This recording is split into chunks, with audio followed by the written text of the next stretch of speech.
bienvenidos a esta segunda parte de este gran documental acerca del libro del maestro Robert Anton Wilson, Prometeo Ascendiendo o Prometeo Asciende, Prometheus Rising. Así que continuamos y espero que sigan resonando con toda esta información y que poco a poco, ¿no?, con paciencia, vamos a ir continuando la explicación de estos circuitos. Así que sean bienvenidos y muchas gracias por estar aquí. Los circuitos primero y segundo son estrategias evolutivas estables y han funcionado más o menos de la misma forma tanto para los primates como para otros mamíferos y también para otras especies a lo largo de innumerables generaciones. El tercer circuito semántico es de estrategia evolutiva inestable.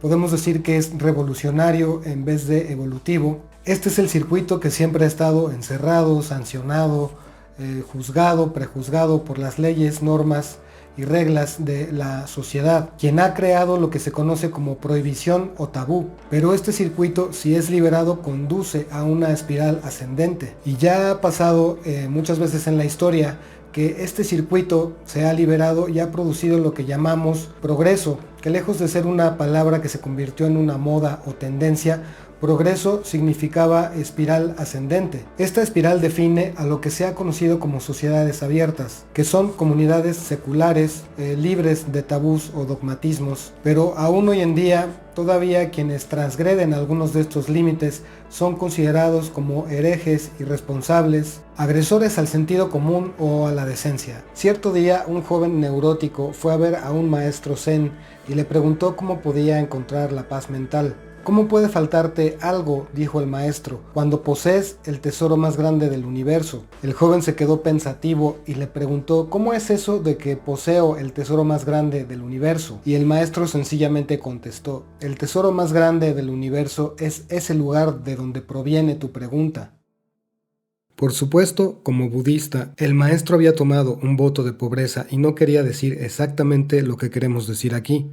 Pero él sabía que el cerebro produce toda la experiencia, todo nuestro dolor y preocupación, todos nuestros estados de felicidad y éxtasis, todas nuestras ideas elevadas y evolucionadas y también las experiencias transtemporales. También es el tesoro más grande del universo, en el sentido económico materialista que crea todas las ideas socialmente empleadas que se convierten en riqueza, como las carreteras, las leyes científicas, los calendarios, las fábricas, las computadoras, los móviles, medicamentos que salvan vidas, carreteras, automóviles, todos los dispositivos tecnológicos disponibles en la actualidad, aviones a reacción, naves espaciales, etc. Si tú no te encuentras solo en el desierto, levanta la vista de esta pantalla y mira a tu alrededor. Todo lo que ves, independientemente de quién lo posea, es el producto de la función de acumulación temporal materializada o ideas manifiestas de hombres y mujeres creativos. Todo es entropía, o sea, orden coherente.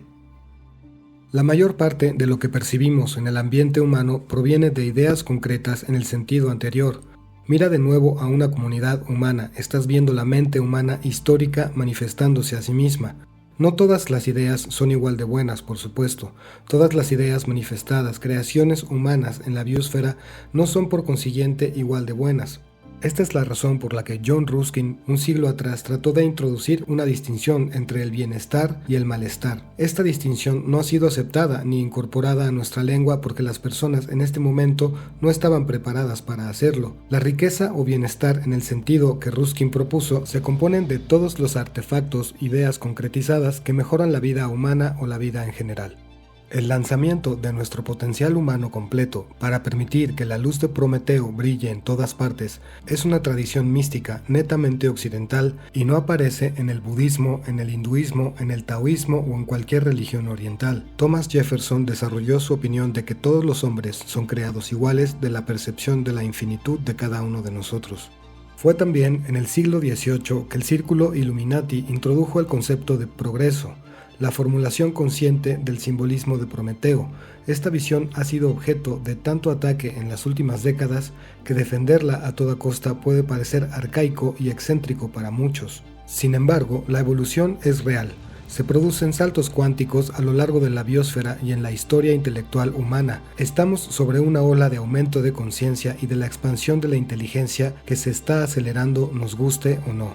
En general, a la mayoría de la gente y especialmente a las élites gobernantes no les ha gustado este factor de aceleración. La migración del capital, es decir, de ideas hacia el oeste, ha sido en gran medida un vuelo a la opresión, un movimiento de evasión. En todas partes y en todas las épocas, los gobernantes de la sociedad han tratado de poner un freno al tercer circuito para desacelerar la función de aceleración y para establecer límites en lo que se puede imprimir, discutir o incluso pensar. El mito griego de Prometeo encadenado, el titán que trajo la luz a la humanidad y que es enteramente castigado por ello, es la sinécdoque, el símbolo perfecto de cómo el tercer circuito ha sido manejado en la mayoría de las sociedades humanas. El cuarto circuito ha sido en gran parte impreso para servir como un freno, impidiendo la actividad libre del circuito semántico de herencia cultural y acumulación temporal. Esta es la función histórica de los tabúes y la moral. El circuito sociosexual o cuarto circuito es cuando el ADN manda una señal al cerebro indicando que un nuevo adolescente ha nacido y es cuando se despierta el instinto de apareamiento. La vulnerabilidad de impresión es profunda y quedará definida e impresa en el adolescente y continuará por el resto de su vida, definiendo gran parte de su conducta sexual. También son definidos aspectos de la orientación y preferencia del individuo, aunque no se muestren de forma evidente ante la sociedad inmediata. Paulatinamente, estos aspectos van madurando hasta que se muestra una sexualidad definida. Es importante destacar que el azar, la genética o la ira son fuertes condicionamientos que quedan impresos durante estas etapas de vulnerabilidad. La mayoría de los seres humanos no reconoce estos aspectos en su conducta. Sin embargo, el cuarto circuito puede ser casi denominado el circuito de la culpa. En el lenguaje ordinario, la impronta en el circuito sexual es llamada personalidad madura o rol sexual. También se conoce en análisis transaccional como el padre o la influencia paterna. Es la función del sistema nervioso para enfocar, seleccionar, reducir o elegir entre infinitas posibilidades las improntas bioquímicas que determinan las tácticas y estrategias que aseguran la supervivencia en un lugar específico o el estatus en una tribu específica. El niño está genéticamente preparado para aprender cualquier idioma, dominar cualquier actividad y desempeñar cualquier rol sexual dentro de muy poco tiempo. Sin embargo, él o ella se convierten en seres mecánicos, robotizados, entrenados para aceptar, seguir e imitar la limitada oferta de su entorno social y cultural. En este proceso, cada uno de nosotros paga un alto precio. Por la supervivencia y el estatus, perdemos las infinitas posibilidades de una conciencia decondicionada. El primate domesticado, dentro de su túnel de realidad social, es un fragmento trivial de las potencialidades de la innata inteligencia de las 110.000 millones de células humanas formando un bioequipo. Un ser humano debería ser capaz de cambiar un pañal, planear una invasión, faenar un cerdo, diseñar un edificio, tripular un barco, escribir un soneto, cuadrar cuentas, construir un muro, componer un hueso, confrontar al moribundo, seguir órdenes, dar órdenes, cooperar, actuar por sí solo, resolver una ecuación, analizar un nuevo problema, preparar abono, programar un ordenador, cocinar una comida sabrosa, luchar con eficacia o morir con gallardía, pero la especialización es para los insectos. Mientras nos mantengamos en los circuitos antiguos, no seremos muy diferentes de los insectos. Es decir, al igual que los insectos repiten su programa de 4 fases, huevo, larva, crisálida, adulto, de generación en generación repetimos nuestro ciclo de 4 etapas también. Los circuitos antiguos son genéticamente conservadores, aseguran la supervivencia y la continuación de la especie, pero nada más. Para la evolución futura deberemos mirar a los circuitos futuristas. En este punto es importante destacar el fuerte condicionamiento que ha producido la conducta que llamamos moral, a causa de la cual han surgido los múltiples tabúes y actitudes condenatorias, producto de los fuertes juicios y represiones que se han impuesto a conductas naturalmente sexuales. Una vez formulada, la moral no solo sirve como un control de acervo genético, sino como un freno contra la innovación del circuito 3. Los chamanes, sacerdotes, etc. definen cuáles ideas son morales y cuáles son inmorales. Lo nuevo o cualquier cosa que rompa el círculo tribal, es decir, que nos saque del ciclo mítico hacia un tiempo cíclico lineal, progresista y revolucionario, es definido generalmente y muy rápidamente como inmoral. Lo progresista y revolucionario resulta profundamente desorientador para el primate domesticado, por lo que los moralistas de casi todas las comunidades mantienen la calma y el orden desacelerando el proceso. A los moralistas no les importa la evolución, les importa el control. La moralidad intenta controlar la evolución en 2 puntos, interfiriendo entre la atracción sexual y la consumación sexual o apareamiento, mediante los tabúes y reglas, o bien interfiriendo entre el apareamiento y la reproducción. La acumulación temporal es la transmisión de símbolos y herramientas a través de las generaciones, y esta empieza en el tercer circuito. La conciencia del tiempo se agudiza en el cuarto circuito, cuya función principal, sociosexual, es formar la personalidad adulta. Todos comenzamos como niños en un mundo unidimensional por vía oral, conectados a nuestra mamá. Cuanto más lejos de nosotros está ella, mayor es nuestra ansiedad de biosupervivencia y en general nos acercamos a mamá lo más rápido posible. Los incidentes e improntas claves en este periodo determinan en concreto cuánto manifestamos en la actualidad los siguientes aspectos: ansiedad o autoconfianza, sentirse realizado o tener ganas de explorar, dependencia o independencia. Entonces, cuando el ADN ha enviado las correspondientes moléculas mensajeras de ARN a las glándulas o sistema endocrino, acontece una mutación. Nuestra morfología macroscópica o todo nuestro cuerpo es cambiado y nuestra mente también es cambiada en el proceso. Es decir, nuestra realidad túnel o túnel de realidad se dilata en 2 dimensiones cuando nos levantamos y comenzamos a caminar por la casa y empezamos a aprender lo que podemos dominar, quién nos puede dominar, quién puede ser dominado o emocionalmente intimidado en algún momento y no en otros, etc. Desarrollamos a partir de la conciencia amorfa de biosupervivencia el ego obstinado e individual. Quedamos condicionados a un estilo o política emocional territorial en particular, y en esta etapa imprimimos los siguientes condicionamientos: dominio o sumisión, confiar en otros mismos o dudar de nosotros mismos, ego fuerte o ego débil, alto estatus en el grupo o bajo estatus en el grupo, dar órdenes, recibir órdenes. Después de que el túnel de realidad del segundo circuito cumple su misión en el organismo, muta de nuevo a la fase verbal y el tercer circuito de actividad mental es impreso. Es decir, en la parte superior de la conciencia protoplásmica y del ego de los mamíferos adquirimos la mente humana, que es creada y creadora de artefactos humanos y discursos. Los niños salvajes que han sobrevivido al margen de la sociedad humana, artefactos y discursos, no tienen mente en el sentido humano, es por eso que se llaman salvajes. En esta fase semántica de la vulnerabilidad de impresión adquirimos fluidez o rigidez, destreza o torpeza, buena mente o mala mente.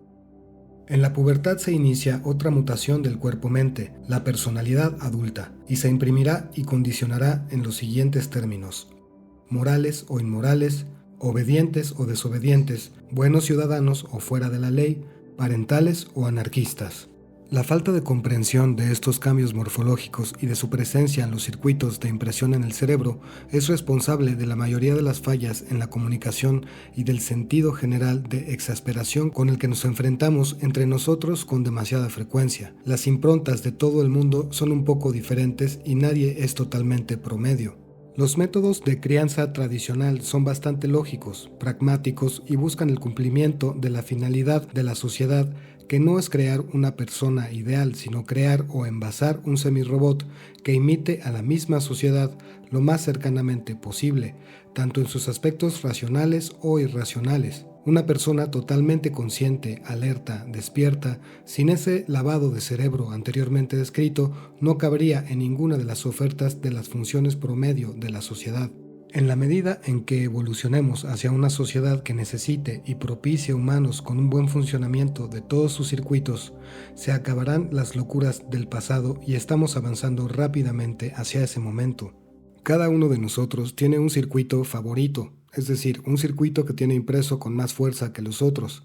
Las faltas de comunicación, errores de juicio y la incomprensión general de uno a otro es mucho mayor por el hecho de que pocos de nosotros sabemos acerca de estos niveles entre los circuitos, y todos tendemos a asumir que la persona con la que estamos interactuando está en el mismo circuito que nosotros. Todos nosotros giraremos en torno a las funciones paternales del cuarto circuito o superego, incluso los niños pequeños lo harán por imitación. Si pareciera que la única manera de obtener lo que uno quiere es apelar a las buenas costumbres tribales, porque sería indecente no hacerlo como lo haría el abuelo.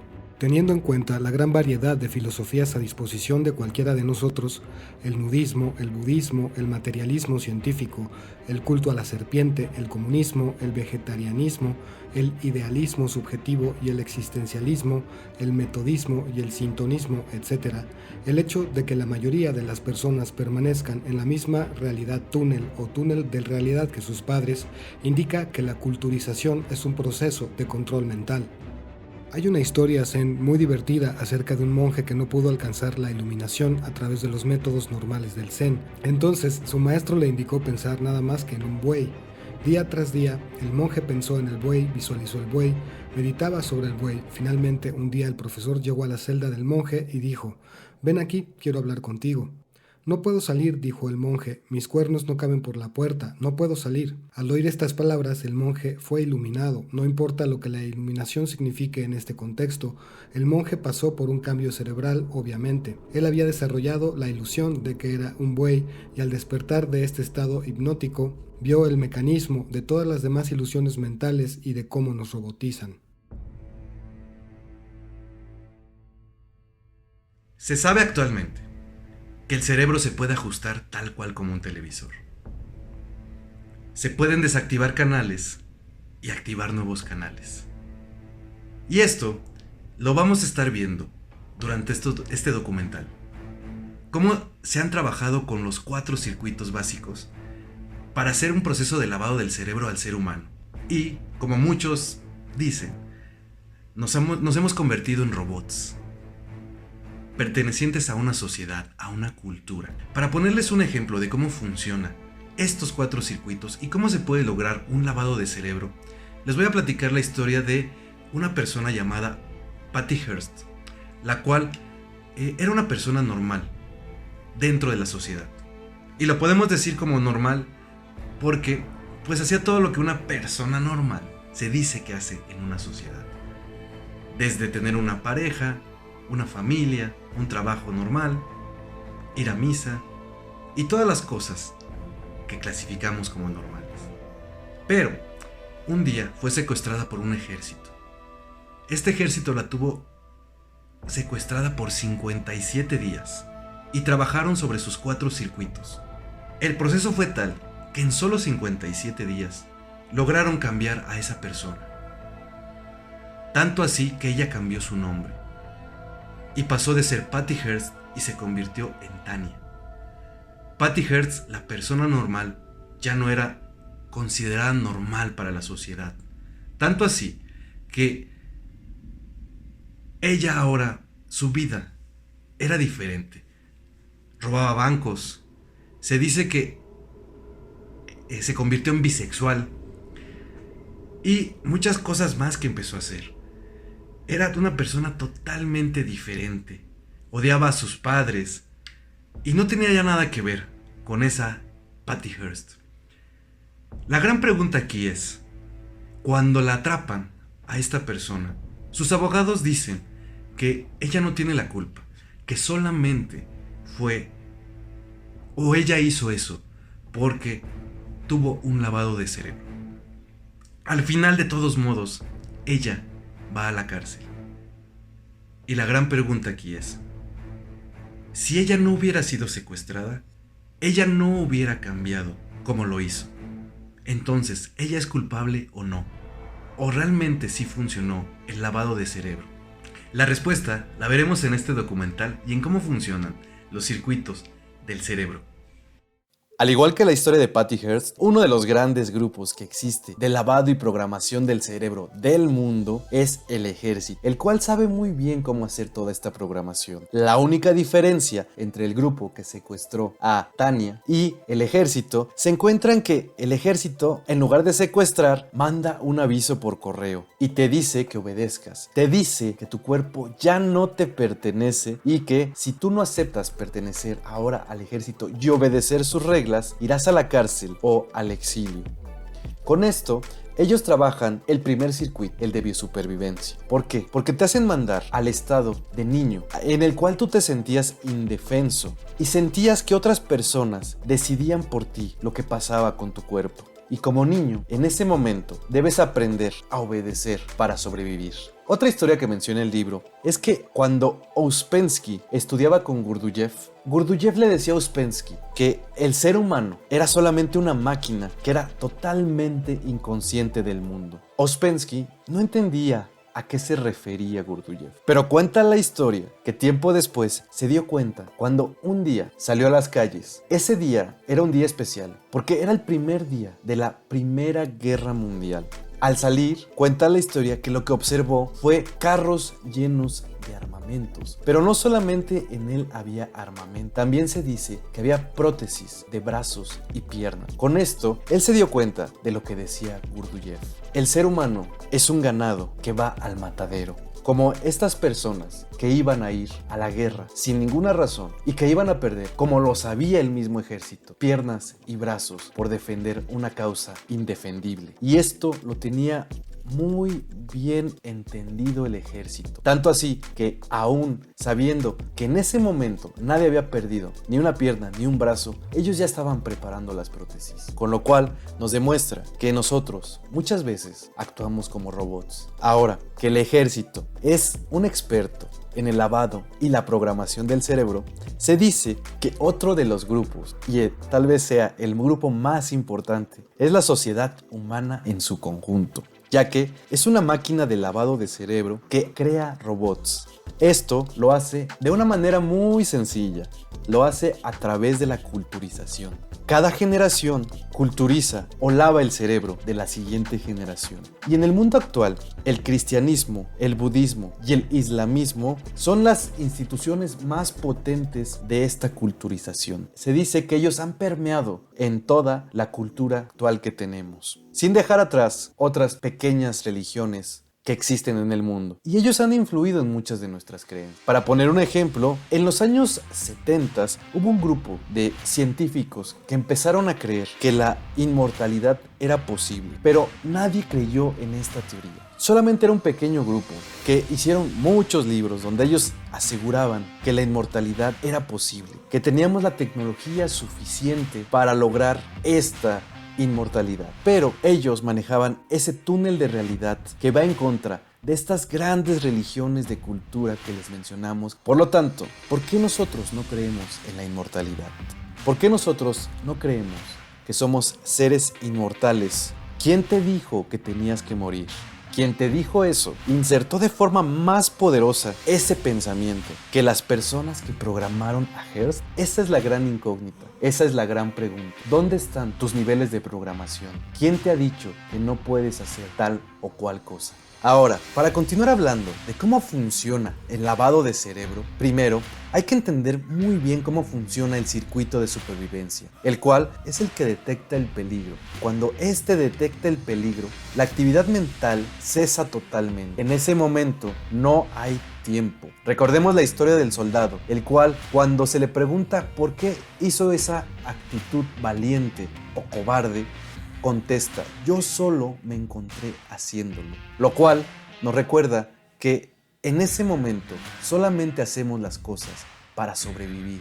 Un ejemplo de esto, de forma positiva, son las artes marciales, las cuales nos ayudan a reimprimir este circuito y tienen el fin que lo que suceda en tu vida suceda sin pensar, sirva realmente para sobrevivir y que no haya sido impresa accidentalmente. Las artes marciales lo harían de una forma positiva, pero ¿cómo sería de una forma negativa?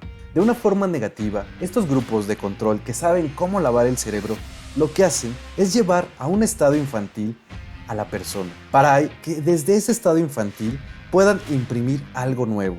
El ejército lo que hace es que pide total obediencia, como si el ejército fuera el padre, la madre, y para esto necesitan llevar al sujeto al vientre de su madre, para que desde el aislamiento ellos puedan generar algo que simule el vientre de la madre. Se dice que unas horas son suficientes para que la persona necesite aferrarse de alguien nuevo para sentir la protección de la madre. En ese momento, como el ejemplo de la jirafa, se aferrarán a cualquier objeto, como lo fue el jeep. También otro ejemplo de esto son aquellos rehenes que se enamoran de sus captores, porque buscan en la persona que los alimenta, que los secuestra, la figura materna, al igual que le pasó a Patty Hearst. Entonces, lo más importante de este circuito es volver a llevarte al vientre de tu madre, para que desde ahí, después, ellos sean el sustituto, la nueva impresión de lo que representa la protección, la alimentación y la supervivencia que nos da nuestra madre.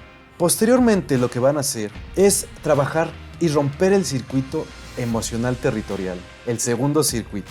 Y aquí lo que van a utilizar son herramientas para romper el ego. Se le dice a la persona que está totalmente equivocada, que es un inútil y que todo está mal, todo lo que él piensa está mal. Se le da a entender que el grupo al que ha llegado está bien y que él está mal. Con esto se busca que el sujeto comience a buscar sinceramente la aprobación de la gente que le está lavando el cerebro, porque está buscando en el segundo circuito el sustituto del padre.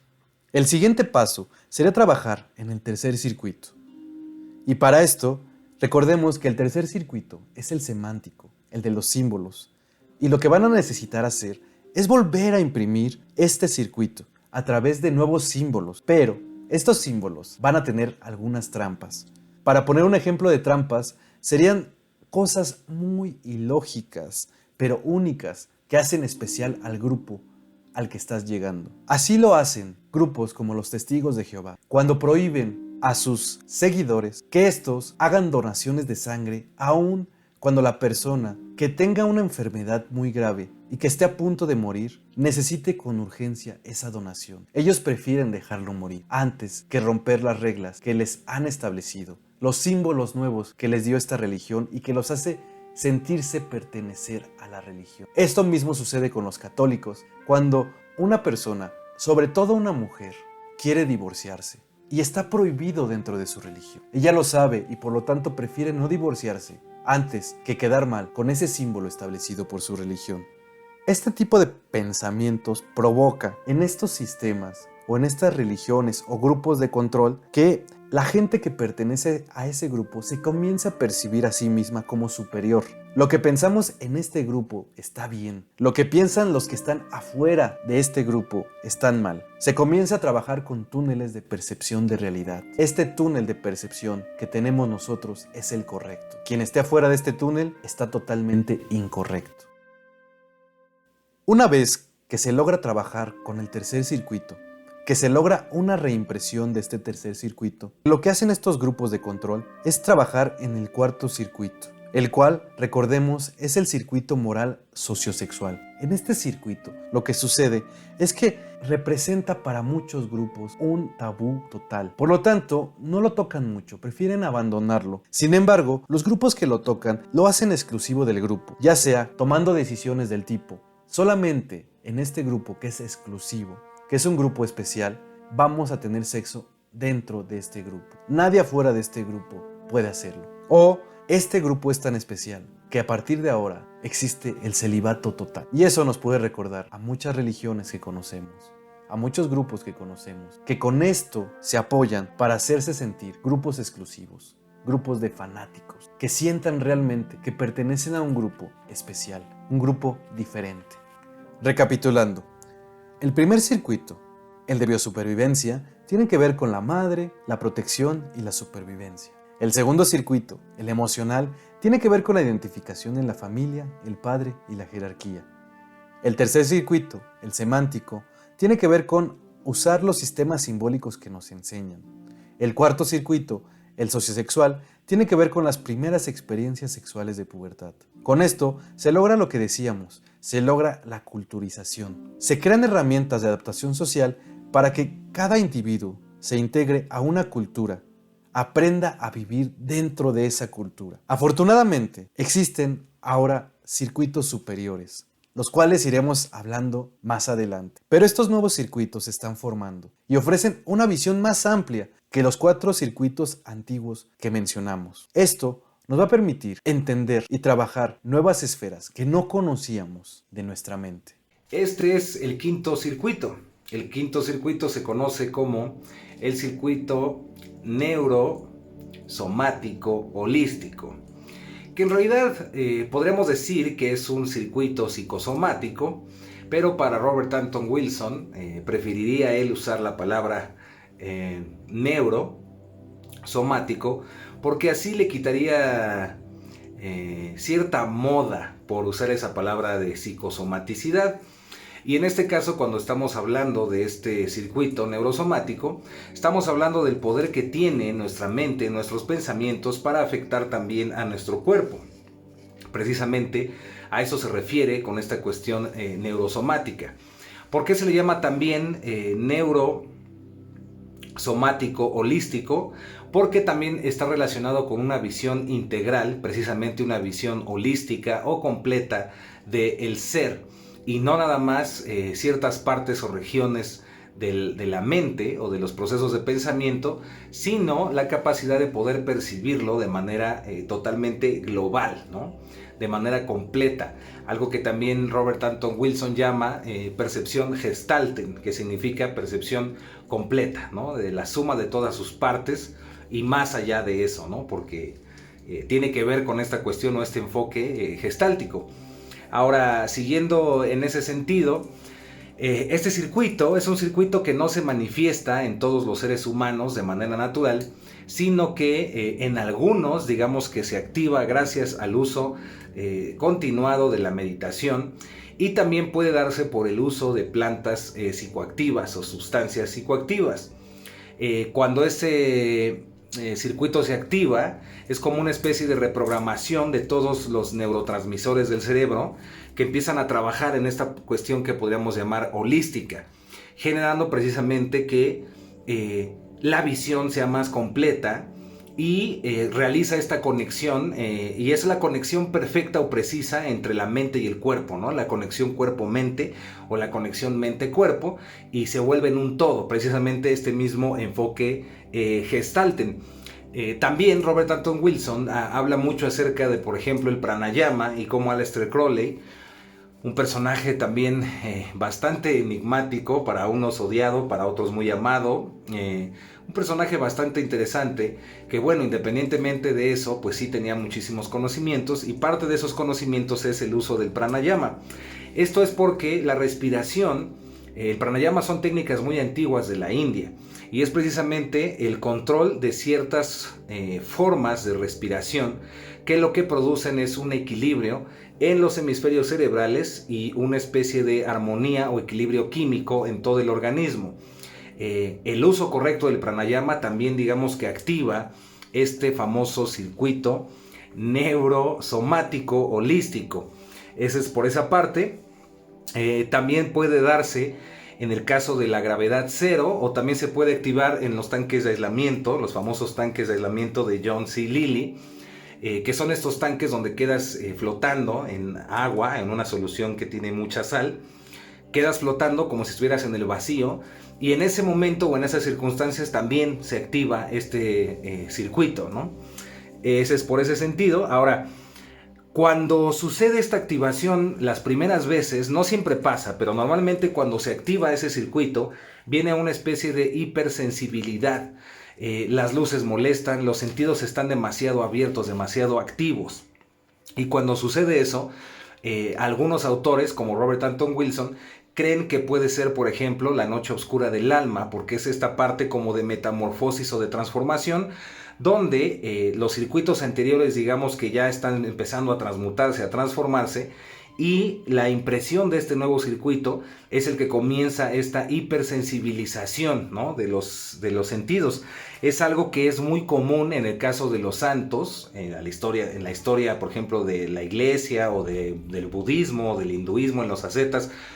Casos de personas que sufren muchísimo, pero que a través de ese sufrimiento logran tener revelaciones, mucho conocimiento espiritual, conocimiento de sí mismos, pero es a través de esta precisamente esta somatización de estos procesos avanzados de pensamiento. Un personaje que también nos narra, que es bastante interesante, es Gopi Krishna, ¿no? O Gopi Pandit Krishna. Él pues fue un maestro prácticamente de la India, y este maestro pasó 12 años en este proceso de somatización doloroso, pero gracias a esos 12 años de sufrimiento y demás fue que después vino una nueva conciencia totalmente diferente y se convirtió en un gurú que tiene muchas enseñanzas que, por ejemplo, se relacionan mucho con el Kundalini, con la activación de la energía Kundalini, Pero Robert Anton Wilson lo pone como un buen ejemplo de cómo ese circuito, cuando se activa, puede generar precisamente esos efectos psicosomáticos o esa hipersensibilidad en el cuerpo. Todo esto pasa o sucede hasta que se logra precisamente la armonización neurosomática. Es un proceso en el cual se logra esta armonía. ¿Pero por qué se logra esta armonía? Porque la persona, el individuo, comienza a darse cuenta que sus pensamientos afectan también a su cuerpo, ¿no? Los pensamientos, las emociones afectan a la química corpórea. Por eso mismo es que al ser ahora tan claros en este nuevo circuito, la persona tiene que pasar este periodo de purificación de su propia mente o de sus propios pensamientos hasta lograr una completa armonización del campo neurológico, como lo diría inclusive Jacobo Greenberg. Entonces, eso haría que llegara a niveles de coherencia mayores y pudiera afectar de manera muy potente, muy poderosa su propio organismo a voluntad. Es por eso precisamente que cuando se llega cuando se logra la maestría en ese circuito, las personas pueden estar en el hielo, ¿no? en la nieve, en temperaturas bajo cero, y realmente no tener ellos frío en absoluto. Personas que pueden controlar, por ejemplo, el ritmo cardíaco, ¿no? El ritmo de su corazón, poderlo casi llevar a la pulsación mínima posible. También las frecuencias cerebrales, bajarlas a una frecuencia pues bastante profunda, como lo hace, por ejemplo, el maestro Ken Wilber, el que sacó esto de la psicología integral, que también está bastante relacionado con toda esta información que Prometeo Asciende o Ascendiendo nos brinda. Entonces, una vez que se logra precisamente esta armonía del cerebro, esta armonía neuronal, se logra esta armonía en todos los niveles, y es cuando realmente se trasciende la razón. Este circuito, una vez que es trascendido o que es dominado, por decirlo de alguna manera, trasciende a la razón, porque ya digamos que el individuo ya no se percibe a sí mismo como algo separado del cuerpo o del entorno que le rodea. Por eso es un circuito neurosomático holístico, un circuito que digamos que es completo, ¿no? que todo lo abarca. En ese sentido, algo muy importante es cómo para poder lograr esa coherencia y esa armonía dentro del circuito, pues es muy recomendable, si no es que la única manera, es a través del amor, el poder sentir el amor hacia uno mismo y el amor hacia otros, la verdadera compasión. Y esto nos recuerda una frase que decía Timothy Leary, que decía: no puedes hacer el bien hasta que te sientas bien, ¿no? Entonces, una persona que habla de cosas muy buenas y de crecimiento, ¿no? Y que quiere o que te quiere ayudar o te quiere echar la mano, como diríamos por acá, si no se siente bien, pues en realidad no va a hacer nada bueno. Entonces, para poder dar amor, tienes que convertirte en el amor mismo. Para poder hacer bien al mundo, tienes que estar bien tú. Entonces, es solo a través de este gran proceso de transformación de este circuito neurosomático que se puede lograr esta coherencia cerebral y llegar a este nuevo nivel de entendimiento, de conocimiento. Digamos que ese es el cuerpo del Buda, digamos, porque se alcanza ese estado de budeidad que inclusive se va a conectar con los circuitos que vamos a ver más adelante. Ahora, esto es bien importante, este punto es demasiado importante y hay que darle pues bastante atención, ¿no? Precisamente a este punto, porque es algo de lo cual se han aprovechado muchísimos gurús y maestros a lo largo del mundo, así como chamanes y muchas personas.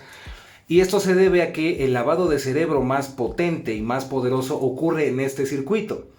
Y es porque cuando se activa este circuito por primera vez, la forma en cómo te pueden engañar o engañan a la gente es hacerles creer que quien activa eso es el gurú, el maestro o el chamán, sin que te des cuenta, sin que la víctima se dé cuenta que es algo natural que se puede activar en todos.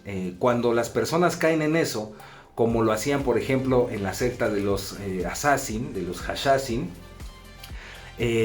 lo que pasaba era eso, que este maestro o el director de esta secta, a través del uso del hashish precisamente, los inducía a estados precisamente neurosomáticos, holísticos, Y las personas, las víctimas, creían que ellos llegaban a esos estados por el poder que tenía este supuesto maestro, sin ser conscientes que lo estaban activando pues por ese opiáceo, por esa sustancia que estaba pues en el ambiente, en la técnica que él usaba. Pero es algo muy común que se da, por ejemplo, en ceremonias, ¿no?, de plantas sagradas, donde las personas son engañadas y creen que sus visiones, o que si les va bien o que si les va mal, es porque el chamán es quien está dirigiendo eso y quien los indujo a ese viaje. Pero en realidad la manera de salirte de ese control mental es darte cuenta que es un estado natural y que es precisamente un circuito que se abre. Es un circuito que también es muy moderno, o sea, realmente no es tan antiguo como los otros circuitos, y es un circuito que cada vez más y más personas están adquiriendo, precisamente por esto que hemos hablado de la aceleración de la información, que tiene que ver con el cuarto circuito que se habló anteriormente, y toda esta cuestión de los simbolismos y la capacidad de asimilar la información. Pero bueno, todo esto tiene que ver con este circuito y hay que tener muchísimo cuidado con ese lavado de cerebro en ese circuito en particular, porque las personas pueden entregar su vida, su propio poder, su voluntad hacia su supuesto gurú, maestro o chamán, porque les hizo creer que el haber activado su kundalini, el haber visto la conexión o la unidad en todas las cosas fue por el maestro y no por sí mismos. Entonces es un punto bastante importante e interesante que nos alerta Robert Anton Wilson ante eso. Ahora, el siguiente circuito, que ya estamos hablando del sexto, es el circuito neurogenético colectivo. Y aquí sí ya se va a poner esto muy, muy sabroso. Este circuito neurogenético colectivo está pues muy relacionado con lo que se conoce como la sincronicidad que descubrió Carl Gustav Jung, o también está muy relacionado con esta visión que precisamente va más allá de esta división entre el cuerpo y la mente. Es el comprender o entender que estamos conectados a niveles que van más allá de la razón. Y nos habla de esta conexión que también Jung llamó el inconsciente colectivo, para ser más específicos. Y esto se da precisamente cuando ese circuito se activa, es cuando te haces consciente de las coincidencias que van sucediendo en tu vida, ¿no? Entonces, de repente estás pensando en algo, o está tu atención en algo, y de repente ese algo comienza a aparecer de manera muy rápida en las conversaciones que escuchas, en los programas que estás viendo, y es porque ese circuito precisamente neurogenético colectivo ya está activado. De la misma manera, así como en el anterior, hay que tener cuidado de no verlo como algo externo, porque cuando ya estamos hablando de este circuito, cuando este circuito comienza, y si quieres realmente dominarlo y controlarlo o trascenderlo, debes de entender que es un error creer que existe algo afuera que está dominando esas coincidencias. Es lo mismo del lavado de cerebro del circuito anterior, pero aquí tú puedes caer en una especie de idea un poco esquizofrénica, donde creas que el universo o que algo fuera de ti se preocupa, ¿no?, por lo que tú piensas y demás. Y la única salida para lograr superar este circuito, dominarlo, es comprender que no existe esto que está afuera, ni existe esto que está dentro, sino que todo es parte de una unidad y que todos precisamente estamos conectados. Entonces, estas coincidencias que ves están sucediendo todo el tiempo, pero no es algo que esté desconectado de ti mismo o de ti misma. Es precisamente en este circuito donde encontramos también los campos morfogenéticos, los campos de información que están dentro del ADN y cómo se conecta toda esta información. Algo que también se le ha querido cambiar el nombre o le han llamado los registros akáshicos, que no son otra cosa que el acceso real, ¿no?, verdadero, que no tiene que ver con pues digamos que ciertos fraudes que también hacen con esos temas, sino que realmente es la activación de ese circuito que nos permite ser conscientes de esta unidad colectiva. Precisamente en este circuito pues está todo el conocimiento mental, emocional y de memoria, en todo el aspecto genético, el espectro genético de, pues precisamente de tus células, que se conectan también a todas las especies. Es también algo que tiene que ver con la noósfera y precisamente con este concepto de la mente colectiva. Es realmente, cuando se activa ese circuito, estamos hablando de una conexión demasiado profunda y una conexión que te hace darte cuenta de la unidad en todo.